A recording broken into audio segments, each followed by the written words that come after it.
This presentation is going to focus on world oil transit choke points. Before we begin, what is a world oil transit choke point? A world oil transit choke point is a passageway on a large body of water that oil must pass through when it is being shipped from one country to another. Currently in the world today, there are 8 major choke points located at the Panama Canal, the Strait of Hormuz, the Strait of Malacca, the Suez Canal/the Sumed Pipeline, the Bab el-Mandeb Strait, the Danish Straits, Bosporus, and the Cape of Good Hope. They contribute to the petroleum industry by allowing oil to be shipped the shortest route possible. If one of these choke points were to become impassable due to war or any other reason, the cost of oil would drastically increase because the cost of shipping would increase due to oil tankers having to travel thousands of additional miles to reach their end destination. These are the risks associated with these choke points. If one of them were to close, the price of oil everywhere would go up because it would cost a lot more to ship the oil from one place to another. The first choke point we're going to focus on is the Strait of Hormuz.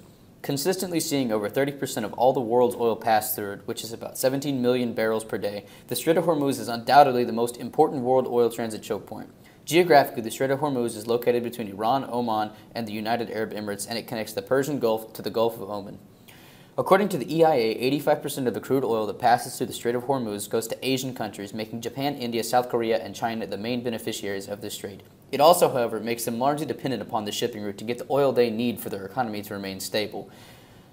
When ships are passing through, the strait narrows to only 21 miles at one point. However, the shipping lanes are only 2 miles wide with another 2-mile buffer zone in between them. These 2-mile wide shipping lanes, coupled with the depth of the strait, is more than enough to accommodate the largest of oil tankers, including the 2/3 of shipments that travel through that are carried on oil tankers that are in excess of 150,000 deadweight tons.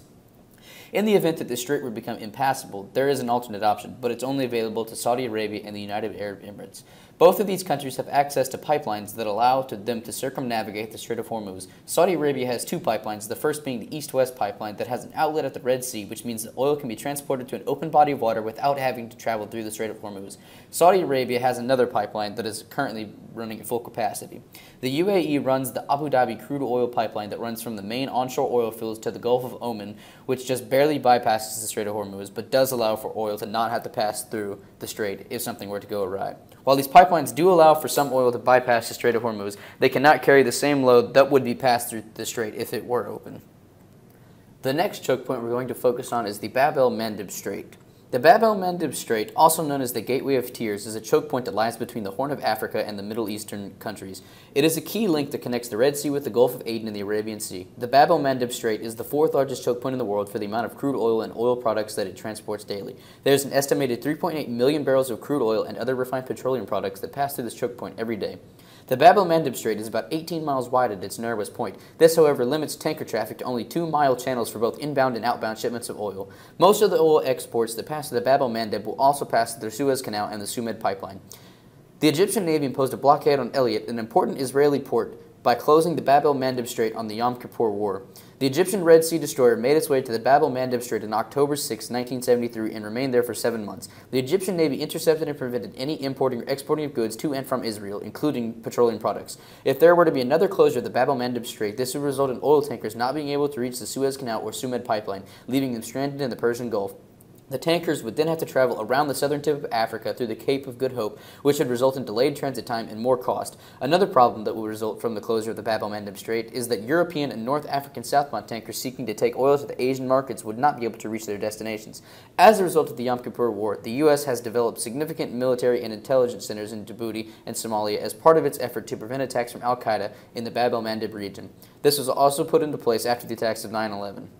These efforts by the U.S. will hopefully prevent any more closures of the Bab el-Mandeb Strait so oil tankers can keep transporting the necessary products to countries in need of them. Now moving on to the Danish Straits. The Danish Straits are 3 sea channels located between Denmark and Sweden connecting the Baltic Sea to the Kattegat, which then leads into the Skagerrak and North Seas. The 3 passages are the Øresund, the Great Belt, and the Little Belt. The easternmost of the straits is Øresund. It separates the Danish island of Zealand from the Swedish mainland. The middle Danish Strait is the Great Belt. The Great Belt is the largest of the 3 Danish straits and thus sees most of the traffic that goes through the 3 straits. The last strait is the Little Belt. It is the westernmost of the 3 straits. It is the narrowest body of water and sees the least amount of oil that passes through it. The Danish Straits are very important routes that Russian oil tankers use when they export Russian oil to Europe. There's an estimated 3.2 million barrels of crude oil and other petroleum products that pass through the Danish Straits every day. At least half of the oil products that pass through these straits are from Russia. This shows why the Danish Straits are so important to the Russian oil exports and the Russian economy. Moving on to Bosporus. Bosporus is a strait which forms the boundary between Europe and Asia. Located near Istanbul, Bosporus serves as a dividing landmark between Europe and Asia. In 2013, approximately 2.9 million barrels of oil traveled through Bosporus. The strait is 19 miles long and varies from 36 to 124 meters deep. The oil primarily comes from Russia, Azerbaijan, and Kazakhstan. Russia makes up the largest producer of oil that moves through the Bosporus Strait. Bosporus is a narrow checkpoint, and at its narrowest point is only half a mile wide. This can be problematic for the nearly 48,000 ships that travel through the strait every year. Of those 48,000 vessels, approximately 5,500 are oil tankers. Recently, Russian ships have been using this checkpoint less, while ships from Azerbaijan and Kazakhstan have been using it more. The Russians have begun moving their operations to the Baltic region of the world rather than the congested Bosporus choke point. Overall, the choke point is critical for moving oil to Europe and the United States. Over the course of history, the Bosporus choke point has been of great importance to the Russians, Ukrainians, and Turks. The Russo-Turkish War in 1877 was fought over this stretch of water. In addition, multiple battles in World War I were fought over what is now a major oil choke point. Out of the 8 major choke points in the world, Bosporus moves the 7th most oil. Of the major choke points, only the Panama Canal carries less. This can be tied to the fact that the choke point is so narrow and can be ineffective if too many ships are in the strait.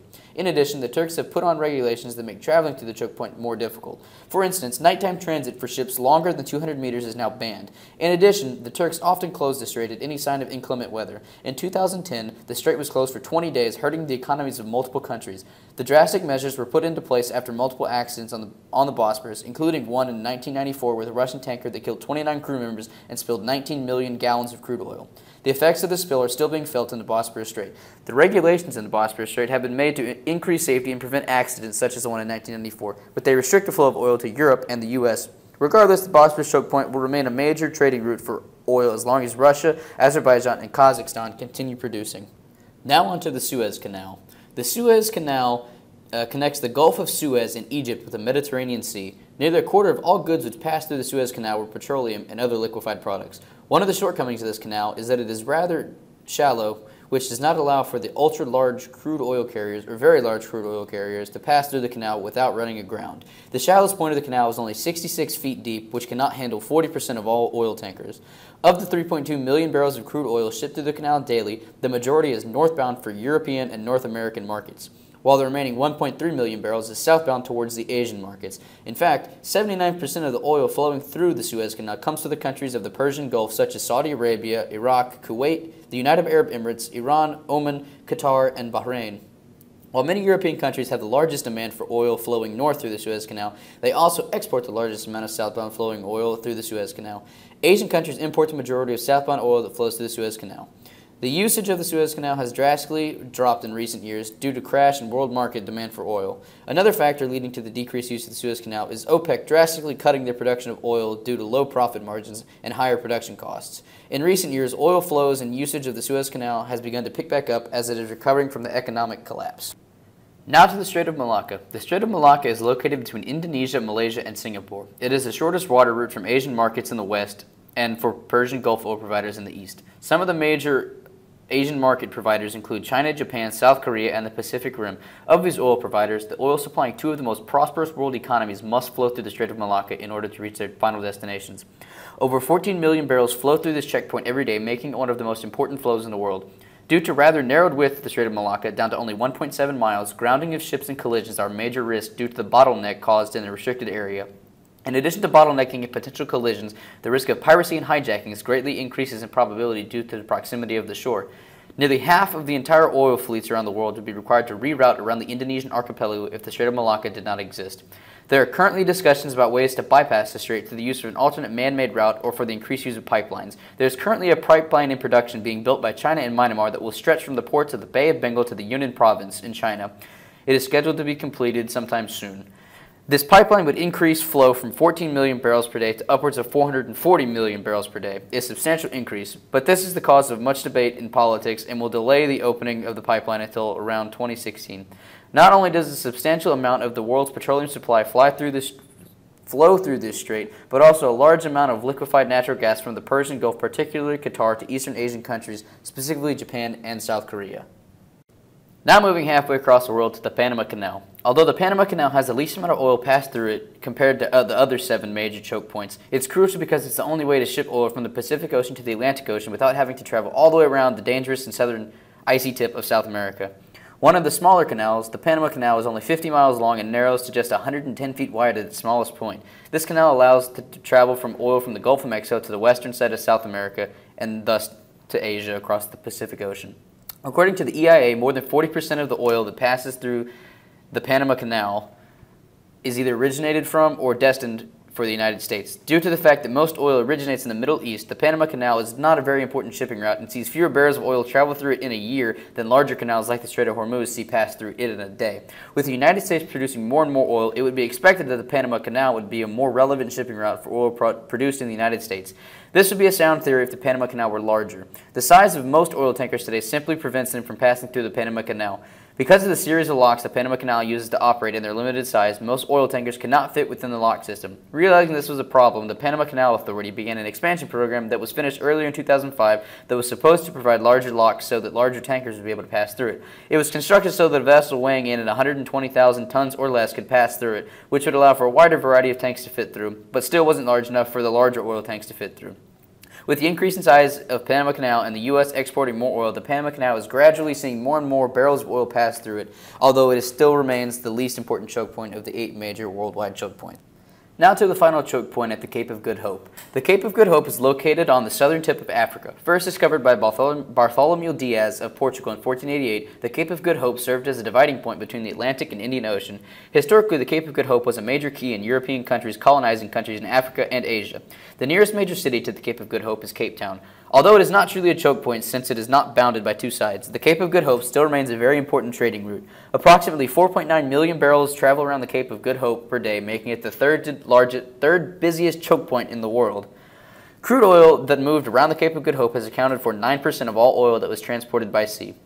Since the Cape of Good Hope is so far south, it is often bypassed by other routes. Traveling around the Cape of Good Hope often means an increase in shipping cost and shipping time.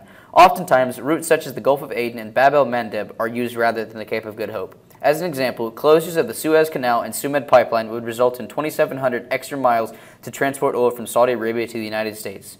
The Cape of Good Hope can also be difficult to navigate due to stormy weather and turbulent seas. Cool currents from the Atlantic Ocean converge with warm currents from the Indian Ocean at this point. Oil spills occur as a result of the unsafe seas near the Cape of Good Hope. For instance, a Spanish supertanker filled with 1.7 million barrels of crude oil spilled near the Cape of Good Hope in 1983, leading to pollution of nearby beaches and devastation of wildlife. In addition, multiple crew members died. The danger of navigating the Cape of Good Hope can be a deterrent for transit in the region.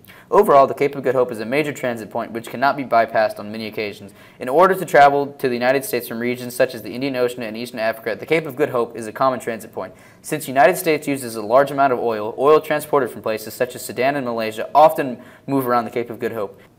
This now concludes our analysis of world oil transit choke points. Thank you for taking the time to view our presentation.